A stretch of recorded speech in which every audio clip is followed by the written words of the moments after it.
네, 제자훈련 5단계 3강, 창세기 3강이란 제목으로 오늘 메시지 하겠습니다. 지난번에 창세기 2강에서는 하나님 말씀에 불순종하면서 생긴 문제들에 대해서 얘기를 했습니다. 창세기 3장에서부터 4장, 6장, 11장까지 어떠한 문제들이 우리한테 이제 생기는지에 대해서 말씀을 드렸는데요. 오늘은 그 문제에 대한 해답을 말씀드릴 건데요. 바로 해답은 복음입니다. 네, 복음은 뭐냐 했을 때 바로 창세기 3장 15절의 말씀이죠. 여인의 후손을 보내서 뱀의 머리를 상하게 할 거다. 이 창세기 3장 15절을 5가지로 풀어서 설명을 해보도록 하겠습니다. 그런데 먼저 하나님께서 우리에게 복음을 주신 목적이 있습니다. 왜 주셨냐면요, 이 복음을 우리 인생의 답으로 갖게 해가지고 이 답으로 충분히 우리가 행복할 수 있도록, 그리고 승리하도록 인도와 응답받게 하시려고 주신 것입니다. 이거를 우리가 먼저 알 필요가 있고요. 이 복음을 5가지로 펼쳐보면 첫 번째는 하나님 아들. 네, 하나님께서 왜 아들을 보내셨냐 했을 때 하나님은 보이지 않으시기 때문에 이 아들을 통해서 하나님의 존재를 증명하시기 위해서 보내신 것입니다. 그래서 하나님 만나는 길을 여셨죠. 이 선지자적 사역. 그리고 이 하나님 아들에 대해서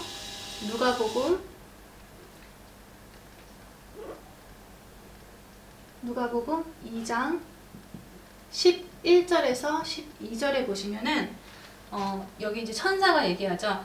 오늘날 다윗의 동네에 너희를 위하여 구주가 나셨는데 곧 그리스도 주시니라. 그러면서 너희가 가서 강보에 쌓여 구유에 놓인 아기를 보르니 이것이 너희에게 표적이니라 그래요.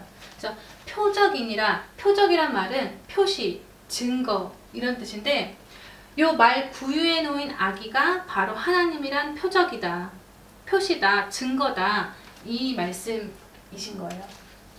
그리고 요한복음 12장의 44절에서 45절에 보시면은 예수님께서 나를 믿는 자는 나를 믿는 것이 아니요 나를 보내신 이를 믿는 거다. 나를 보는 자는 나를 보내신 이를 보는 거다. 이 말씀을 하시거든요. 그러니까 예수님을 믿는 거는 아버지를 믿는다는 증거가 돼요. 그래서 요거를 계속 전달을 하셨고요. 또 예수님을 믿고 따라오는 사람들에게 중요한 사건을 보여주신 것이 바로 요 십자가 사건입니다.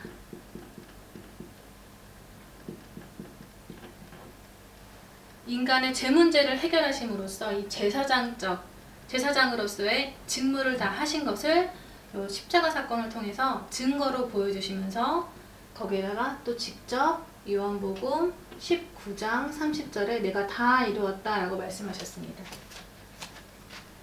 또 예수님께서는 부활하셨어요.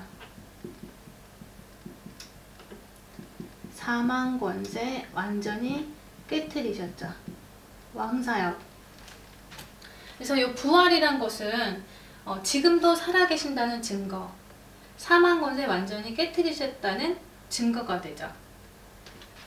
그래서 사도행전 2장 24절에 보시면은 그 하나님께서 사망의 고통을 풀어 살리셨다 그래요.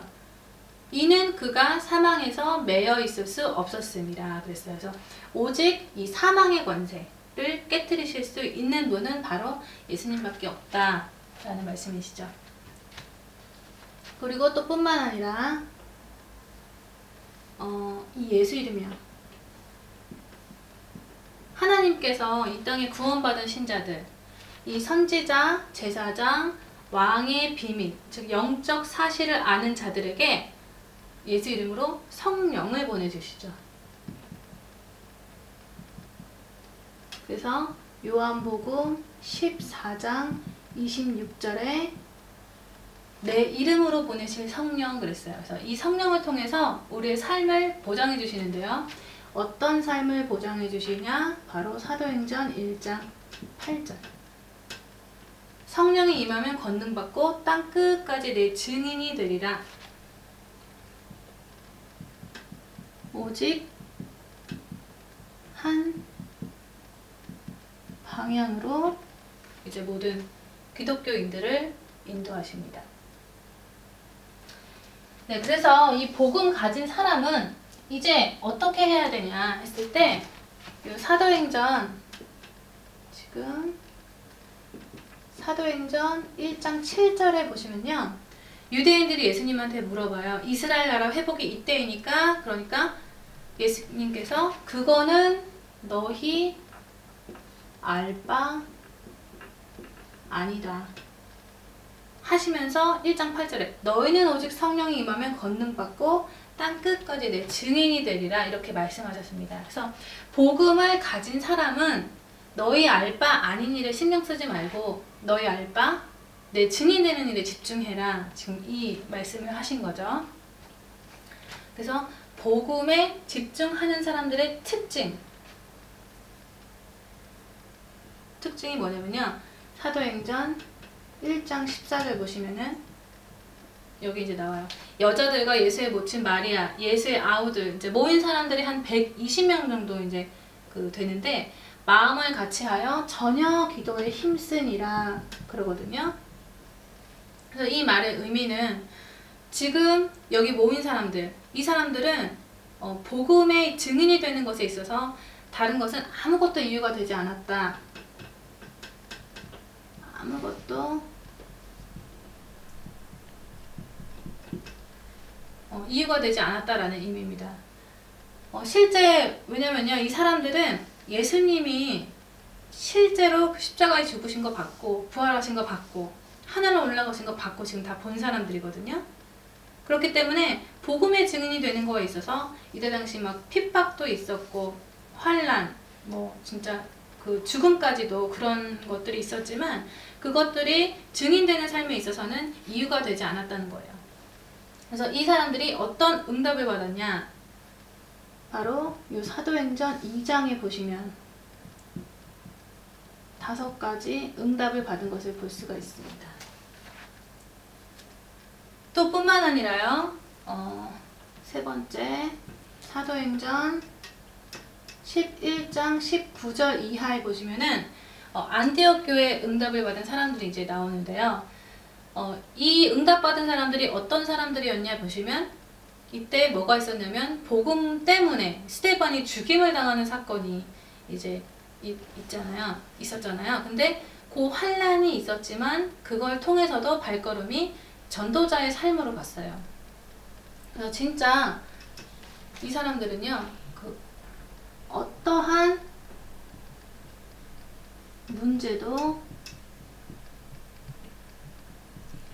문제가 되지 않았구나. 그런 사람들이구나 라는 것을 알 수가 있습니다. 이런 사람들이 그 로마서 16장의 인물들, 로마 복음화에 이제 응답을 받죠. 그래서 이 복음 가진 사람들이 이제 하나님의 음성을 듣는 거예요. 지난번에는 하나님 말씀 떠나서 사단의 음성을 듣는 거를 이제 얘기를 했는데요. 지금은 하나님의 음성.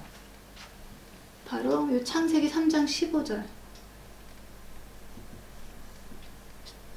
요게 이제 하나님의 음성입니다.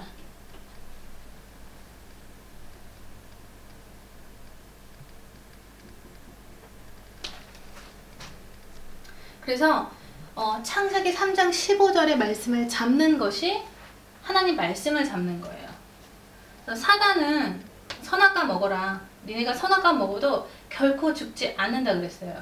그래서 실제로 히브리서 2장 15절에 보시면은 이런 말이 나와 있죠. 죽기를 무서워함으로 일생에 매여 종노릇한다 라는 말씀이 나와 있는데 진짜 그래요.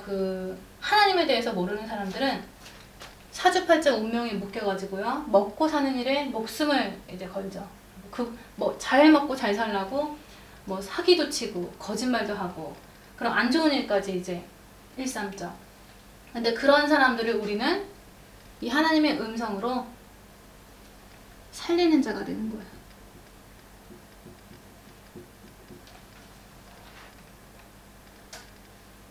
그리고 또 사단은 네가 하나님처럼 될 거다 그랬어요. 그래서 사단의 음성을 들은 사람들은 하나님처럼 교만해지고 거만해지지만 하나님의 음성은요 어떻게 바뀌냐면요, 하나님은 아니지만 하나님처럼 하나님의 말씀으로 다스리는 자, 또 지키는 자로 바뀌죠. 그리고 또 눈이 밝아질 거다. 사단의 음성은 육적인 눈이 밝아지지만 우리는 이제 영적인 눈이 밝아져요. 복음을 알면 알수록 사람 보는 눈이라든지 문제 보는 눈이 바뀌게 되고 성령 역사하는 게 믿어지게 되고 또 성령이 역사하는 거 믿어지게 되니까 예수 이름으로 당연히 힘을 입게 되고 그리고 그 이름 전하는 삶, 땅끝 전도가 내 인생의 답이라는 이제 결론을 갖게 됩니다. 그래서 그런 것들이 영적인 눈이 내가 밝아졌구나 라는 증거가 되고요. 선악을 알게 될 거다.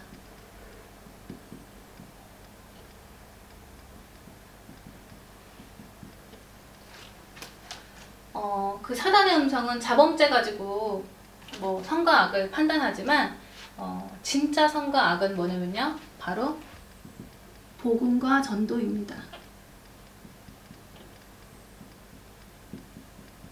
그래서 복음과 그 전도에 답이 나면 선이고요, 답이 안 나면 이제 악이에요. 그래서 우리는 하나님의 음성으로 이런 축복 속에 들어올 수 있게 된 것이고요. 이때부터 우리는 불신자 상태 6가지가 아닌 신자의 축복 7가지,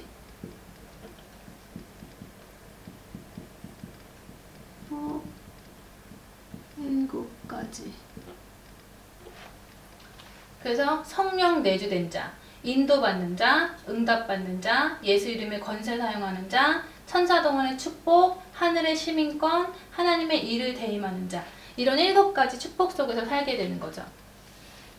따라오는 결과는 자기가 좋아하고 하는 일로 망하는 근본된 토지, 사단의 음성은 그렇지만 하나님의 음성 들은 결과는 바로 바울과 같이 오직 그리스도로 승리하는 그런 축복 속에 살게 되는 것입니다. 그래서 이런 사람은요 이제 어떻게 되냐, 두 번째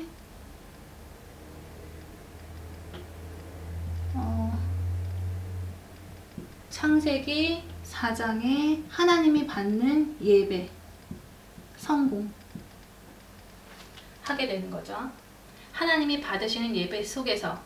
근데 창세기 4장의 중요한 단어가 뭐냐면요, 세월이 지난 후에라는 단어입니다. 우리는 이미 하나님이 받으시는 그 예배에 성공을 했어요. 말씀의 기준을 잡은 사람들이지만 문제는 세월이 지난 후에도 내가 항상 변치 않을 수 있냐.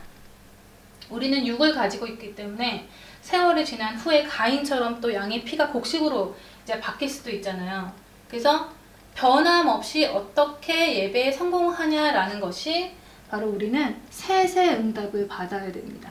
이게 무슨 말이냐면요, 창세기 4장에 셋이 에노스를 낳고 나서 그때 사람들이 비로소 여호와의 이름을 불렀더라, 이런 얘기가 이제 기록이 되어 있는데요. 이 뜻이 뭐냐면 개인적으로 하나님의 이름을 부른 것을 넘어서서 모든 사람들이 있는 그런 공적인 자리에서 이제 예배, 찬양, 기도 이런 것들이 이제 시작이 됐다, 이런 의미가 있습니다. 그래서 우리도 말씀, 요 복음이 선포되는 곳에서 신앙생활을 통해서 계속 복음의 뿌리를 내리면서 인도를 받아야만 세월이 지난 후에도 양의 피가 곡식으로 변하는 그 오류를 피할 수가 있게 되는 거죠. 세 번째, 창세기 5장이요. 여기는 이제 아담의 족보가 나옵니다.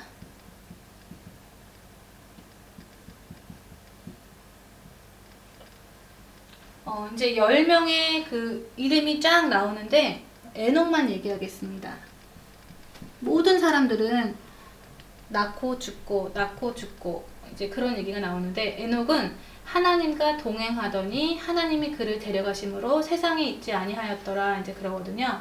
요 얘기가 그 하나님과 동행하는 자는 죽지 않는다라는 하나님의 메시지가 담겨 있습니다.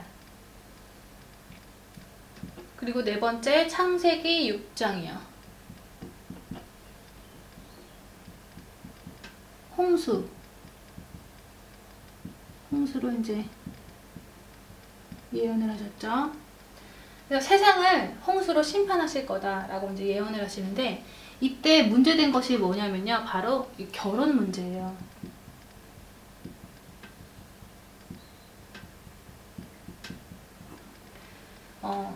그래서 6장에 보시면 사람이 땅 위에 번성하기 시작할 때 그들에게서 딸들이 난다 그래요. 그래서 지금 하나님의 아들들,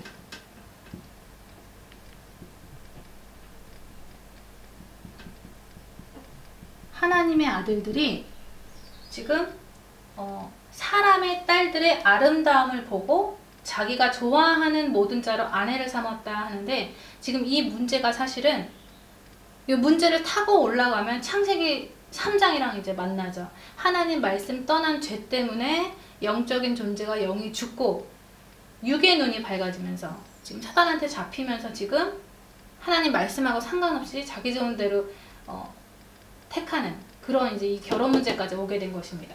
그래서 사람의 딸들이 번성했다라는 것은 하나님 떠난 사람들, 불신자들을 얘기하는 거예요. 사단의 후손들. 그래서 결국은 지금 누구만 구원받냐? 노아 가족 8명만 구원을 받죠. 그래서 8명 빼고는 다 지금 사단의 후손들이었다는 얘기죠.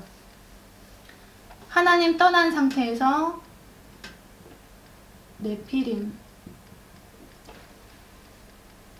있었고 네피림 시대가 일어났는데 이 뜻은 원어로 나팔이란 뜻인데요. 떨어지다 이런 뜻입니다. 그래서 뭐가 떨어졌냐 했을 때 위에서 사단이 떨어졌어요. 3분의 1이 떨어졌다 그러죠. 그래서 그 결과로 사람이 죄악이 마음, 생각, 모든 계획이 항상 악했다 그래요. 그래서 이 사단의 후손들이 결국은 세상을 삼킨다는 거예요. 그래서 하나님의 방법이 뭐냐? 어떻게 해야 되냐? 방주를 만들어라. 이 해결책을 내셨습니다. 근데 아무에게나 방주지라고 하지 않고요. 하나님이 선택하는 자, 믿음을 가진 자. 첫 번째로 노아를 선택하시죠. 노아는 의인이라고 이제 나오는데요. 그 믿음을 가진 자는 의인이에요. 그래서 이 방주로 노아 가족 8명을 보존을 하시는데 홍수 예언을 하시면서 심판도 분명히 하시지만 또 한쪽에서는 이 여인의 후손이 오기까지 이제 노아 가족을 방주 안에 보존을 하시죠. 그래서 창세기 7장은요. 지금 창세기 7장 방주 안의 얘기. 모든 정결한 짐승은 암수 7씩, 부정한 것은 암수 2씩 이제 방주로 들어가게 하는데 이 방주를 그리스도의 예표, 이제 그 예수님의 그림자라고 얘기하는데 그 이유가 뭐냐면요. 문이 위로 났고요. 문을 열고 닫는 것을 하나님이 직접 하셨습니다. 그리고 짐승들도 노아가 직접 데리러 간 게 아니라 다 이제 노아 앞으로 이제 나오게 하셨고요. 그래서 방주 같은 경우는 하나님이 만드는 방법에서부터 다 일일이 지금 개입을 하셨습니다. 잣나무로 짓고 역청으로 칠하고 뭐 그 방주의 크기라든지 그런 부분들을 하나님께서 지시를 하셨습니다. 그래서 방주 안은 생명이죠. 그리고 방주 밖은 죽음이에요. 이 말은 그리스도 안은 생명이고 그리스도 밖은 죽음이다. 네, 그래서 이제 심판에 들어가고요. 창세기 8장.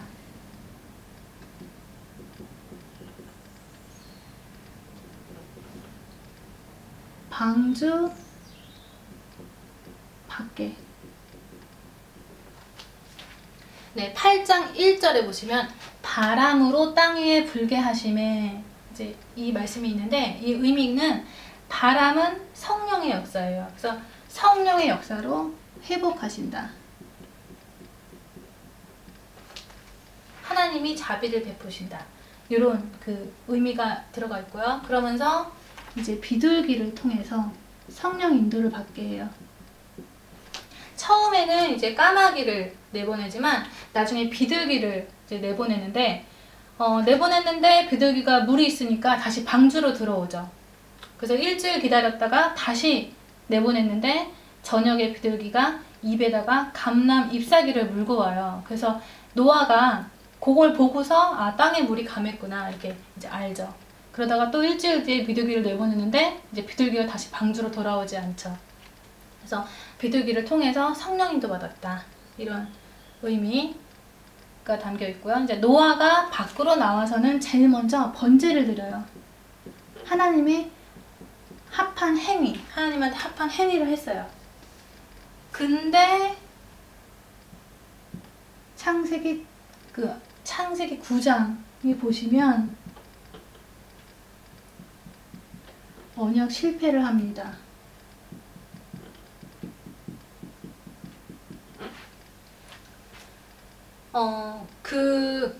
노아가 농업을 시작을 해요.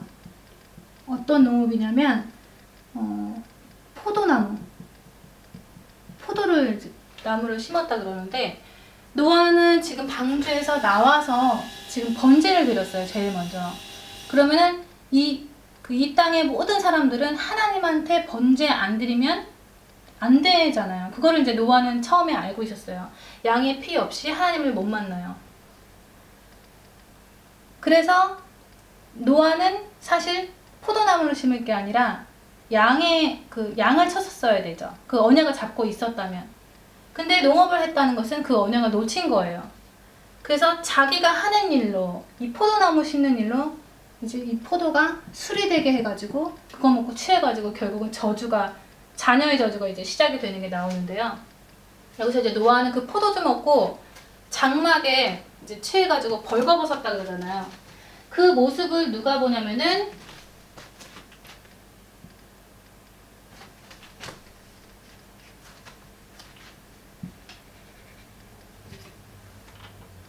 셈, 함, 야벳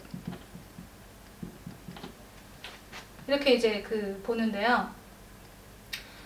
노아가 잘한 일이 분명히 아니에요. 근데 하나님께서는 먼저 세운 자와의 질서를 파괴시키는 걸 이제 원치 않으세요. 그래서 똑같이 지금 세 명이 봤는데 함은 부정적으로 보고 셈하고 야벳은 뒷걸음질 쳐가지고 허물을 덮어줬어요. 그래서 셈과 야벳에게는 축복을 주고요. 함은 종이 되게 하세요. 그래서 여기서 우리가 알 수 있는 건 뭐냐면은 똑같은 문제지만 그 문제에 대해서 어떻게 보느냐에 따라서 응답이 올 수도 있고 저주가 따라올 수도 있다라는 것을 알 수가 있습니다. 그리고 8번째 창세기 10장 민족의 기원.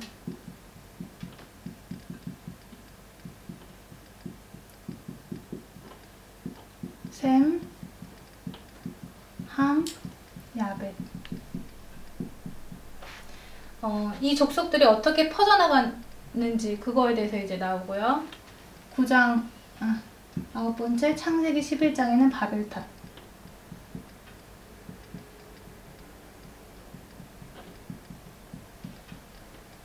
온 땅에 구음이 하나, 언어도 하나였어요, 처음에. 근데 이들이 동방으로 옮기다가 시나이 평지를 만났는데, 이제 시나이 평지는 바벨론이에요. 근데 거기 거하면서 지금 서로 벽돌을 만들어서 견고하게 구워서 성과대를 하늘에 닿게 쌓자 지금 이러거든요.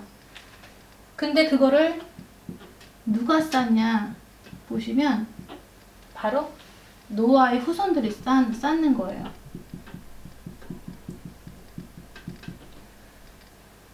그래서 방주의 안에 들어가서 구원의 생명, 축복을 맛본 사람들이 후손이 지금 이렇게 방주를 쌓아요. 그 이유 왜 쌓냐? 하나님을 대적하기 위해서, 우리의 이름을 내기 위해서, 흩어짐을 멸하기 위해서. 그래서 이 바벨탑 쌓는 것을 하나님께서 언어를 흩어 놓으시면서 이제 막으시죠. 그래서 원래는 성과 대 쌓는 걸 바벨탑이라고 한 게 아니고요. 그 언어를 흩어 놓으시고 그 언어를 흩어 놨다는 뜻으로 이제 이 바벨탑이라고 이름하신 것입니다. 그래서 이때 흩어 놨던 언어가 언제 회복이 되냐면요. 사도행전 2장 1절 4절에 성령이 바람같이 불같이 임했을 때 15나라 사람들이 모여가지고 방언으로 하나님의 큰 일을 말함을 듣도다. 언어 회복이 이때 이제 됩니다. 언어 회복은 예수 그리스도, 할렐루야, 복음, 이것이 하나님이 원하시는 영적인 언어입니다. 그래서 이 영적인 언어로 세계 공통 다 언어로 이제 사용하게, 하나가 되게 이제 회복을 시키셨습니다. 네, 그래서 오늘 제자훈련 5단계 3강, 창세기 3강이라는 제목으로 메시지 했는데요. 이걸로 마치겠습니다.